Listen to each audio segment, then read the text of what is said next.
dalka Japan waxaynu u naqaanaa inuu yahay dalka ugu badan wax soo saarka dhanka tiknoolajiyadda laakiin waxaynu ugu adagnay inuu wax ka sheegno taariikhda islaamka ee dalkaasi Japan sida tirada dadka muslimiinta ah ee ku nool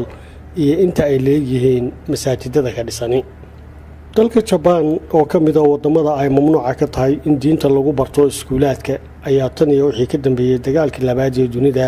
waxaa ku noolaa 156,000 oo muslimiin kuwaasoo 63,000 oo ka mid ah ay yihiin muwaadiniin Japanese waana wadanka lagu xidhiidhiyo qasooyinkii masaajidada ee ugu la yaabka badnaa taariikhda dunida iyadoo ku yaalo masaajidka Quba oo ka tirsan mandaqada Osaka ee jasiiradda Honshu waana xarun ka mid ah xarumaha culumta islaamiga ee halka ku yaala masaajidkan Quba oo ah kii ugu horeeyay ee wadanka laga dhiso ayna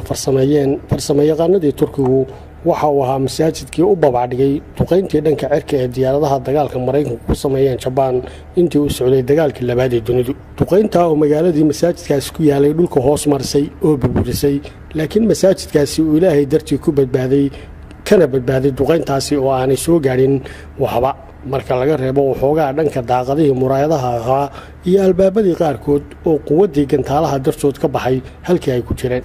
masaajidkaasi waxaa lagu sameeyay dib u dhis dagaalka ka bacdi waxaana tabarucaad ka soo ururiyay ummadii muslimiinta ahayd ee dalka ku noolay iyadoo markiisii hore ee la dhisanaa ay ahayd sanadkii 1935 dagaalku intuu socday waxaa hoy ka dhigtay askartii Jabaanka qaarkood waxaana duqeyntii kululeed ee Mareykanku ka sameeyeen dalka Japan ay timi kadib weerarkii aan digniinta hore lahayn ee ay Japan ku qaaday dekedda Pearl Harbor ee wadanka Mareykanka iyadoo masaajidku xilliga noqday meel ay gabaad ka dhigtaan oo duqeynta kaga dhuntaan dadkii barimageedada ah ee magaalada ku noolaa sida caruurta iyo haweenka xilligii labaad ee masaajidkaasi muujiyay quwadda Ilaahay waxay ahayd sanadkii 1995 markii uu dalka Japan ka dhacay dhulgariirkii masiibada ballaaran geystay kaasoo loogu magac daray dhulgariirkii Quba xudunna ay u ahayd magaalada Quba oo masaajidkaasi ku yaalo waana dhulgariirkii labaad ee ugu xumaa uguna waxyeelada badnaa ee dalkaasi soo mara taariikhda inta la xasuusan yahay